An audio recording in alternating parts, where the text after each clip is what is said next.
Hey, what's up, guys? Gemini. Want to talk to you about something today. I want to talk to you about something. If you're a little kid under the age of 13, just click the video off because this ain't going to be a very nice video. Alright? It's not going to be PG or whatever Sean's View says. It's going to be a real deal. And I'm going to tell you guys the truth about why all these professional wrestlers are dying young. And it's not because they're losers. Excuse me. It's not because they're stupid. It's because they're young men going after fame, and they're basically doing any cost to themselves to get that fame and get that money so they can provide for their families. Now, in professional wrestling, back in the day, you used to want to be heavily muscular so you wouldn't get hurt in the ring. You know, so you could take the bumps and stuff. You want to be muscular, but then it became, let's get heavily muscular, you know, for the look. So we'll have this certain look, so the WWE officials will notice us and push us. So how do you get a certain look? You take steroids. You take human growth hormones. You know, you take all that stuff, so you have a certain look. So they give you a match on TV, so you can get paid more. And so these guys get all this pressure on them to take steroids and look a certain way, and I don't think they understand the damaging effects that steroids has on them. And another thing too, these guys get on the road, you know, and they get in their hotel rooms, and it becomes a big party, man. Cocaine, heroin, all this stuff, and it eventually ends their life at a young age. You know, especially the cocaine. Cocaine got Rick Rude. Cocaine got Mr. Perfect. I mean, Mr. Perfect had it all, man. Beautiful wife, beautiful kids, and him and Rick Rude, they let the cocaine, they let the lifestyle, they let the pressure get to them. All these guys are dying young. I mean, British Bulldog, you know, you look at him, I mean, he should be here with his beautiful wife, Diana. I mean, I just watched a special last night called Card Subject to Change with Trent Acid. Trent Acid dead at 29. It's really sad because there's so much pressure on these guys that they turn to anything to just feel better, and they take all these steroids and stuff to get big so they can get on TV and get paid more so they can provide more and get famous, you know, for them and their families. It's kind of a sad thing to watch all these pro wrestlers die young, for sure. Hold on a sec. Let me think about some other pro wrestlers that have died young here. Let me think about it. I mean, I can take you back to 88 Survivor Series. I mean, this is like the dead wrestler event. I mean, Andre is dead. I mean, obviously he had giantism. It's not Andre's fault. You know, Dino Bravo, you know, he was murdered by the Canadian Mafia, which I understand. Jake the Snake, look at his life and everything that he's gone through. Big Boss Man's dead. Not saying he was on steroids. You know, Macho Man's dead. He had a heart attack at a young age. And that's not even the worst of it. I mean, if you go to, let me find Survivor Series 89, this one's even worse. If you look at all the dead guys on here, you got,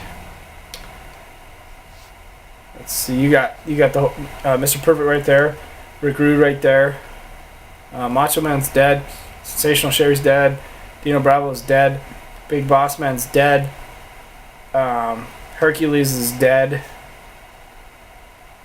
It's crazy, guys. All our heroes from when we were kids, I mean, are dead now.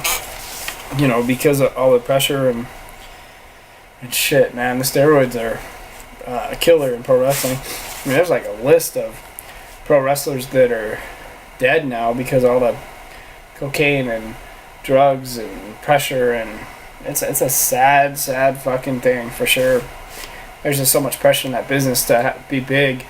These guys are willing to go through any cost. If you guys have never seen the movie The Wrestler, it's one of the best movies I had ever seen. It was fantastic. It kind of tells the story of, you know, these wrestlers all dying young and stuff.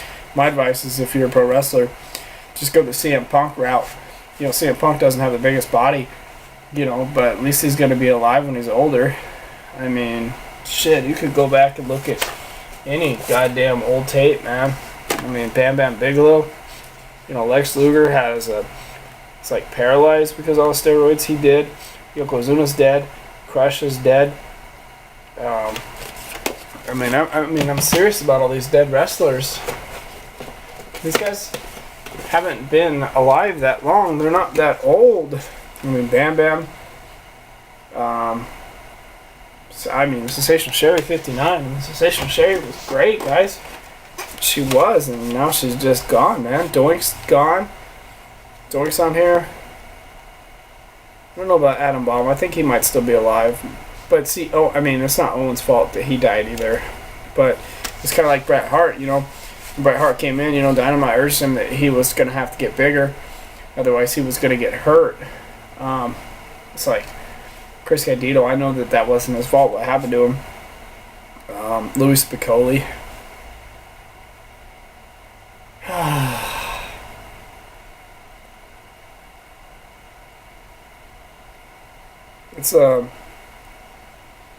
It's tough watching your heroes die. It is. It's really tough. You know, I didn't know the British Bulldog, but I cared about him. You know, I didn't know the Von Erich family, but I cared about him.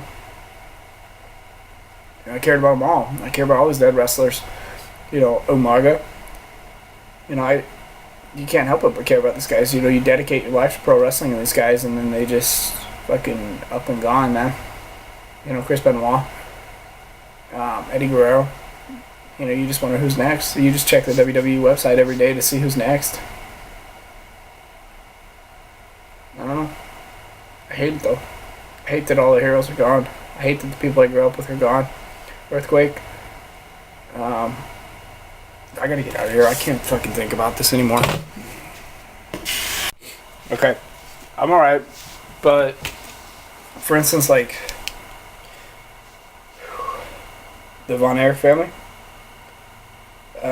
Kerry Von Erich, Kevin Von Erich, Mike Von Erich, Chris Von Erich. They're all gone, man. All the heroes in wrestling are just fucking gone. Because of lifestyle, because of pressure, because of steroids. I wish they were here. I mean, I wish Kerry Von Erich was here to see his beautiful daughter Lacey. And Kerry Von Erich, done and gone when Lacey was 6. I mean, Lacey's a beautiful young girl. Kerry should be there for her. You know, a gentleman like Chris Adams. Why?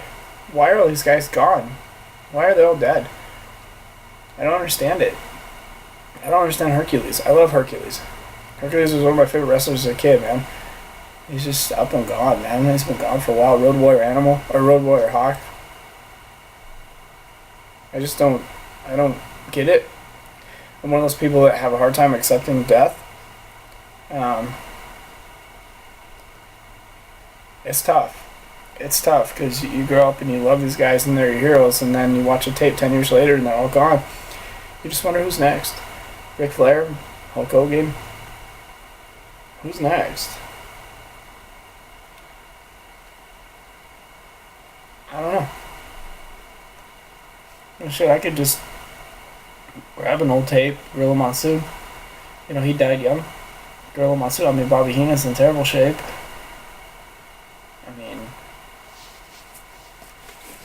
I love the British Bulldog. Crash. He was a good one. I just don't get it. I don't get why these wrestlers aren't here. Bam Bam Bigelow. I love Bam Bam Bigelow. Alright. You guys are probably bored sitting here watching me, but just want to make a point that I hate that all the wrestlers are dead. I do. I hate it. The Wall. It goes on and on. There's a list of so many wrestlers who died young. Don't know. I'm just gonna say this and be done with this video.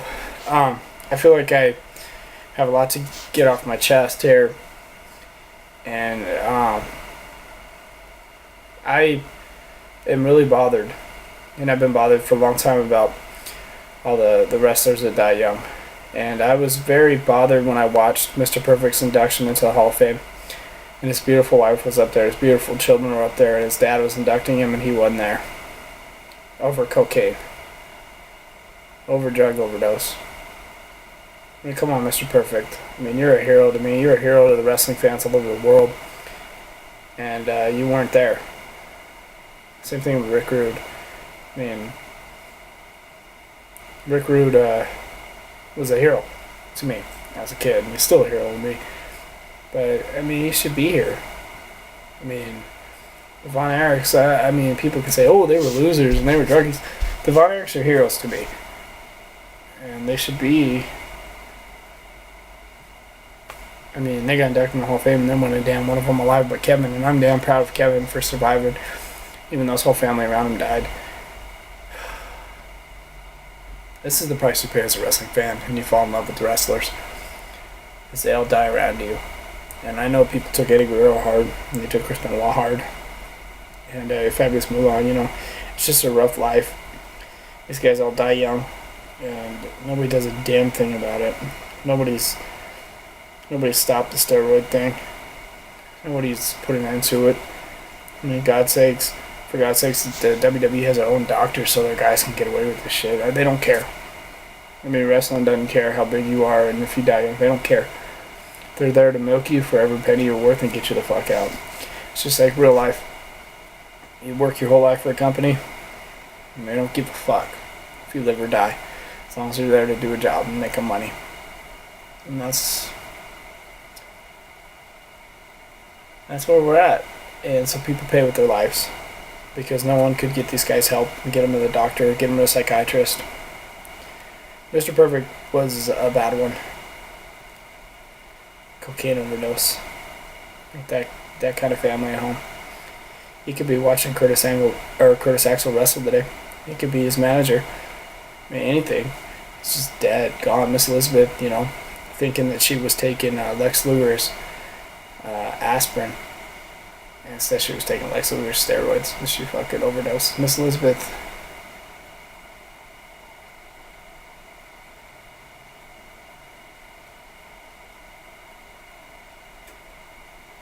These guys become your own family when you watch them so many weeks on TV. I mean, I love Bam Bam Bigelow to death, and he ain't here. I gotta go. I'm done. Fuck this. I'm never making a video like this again.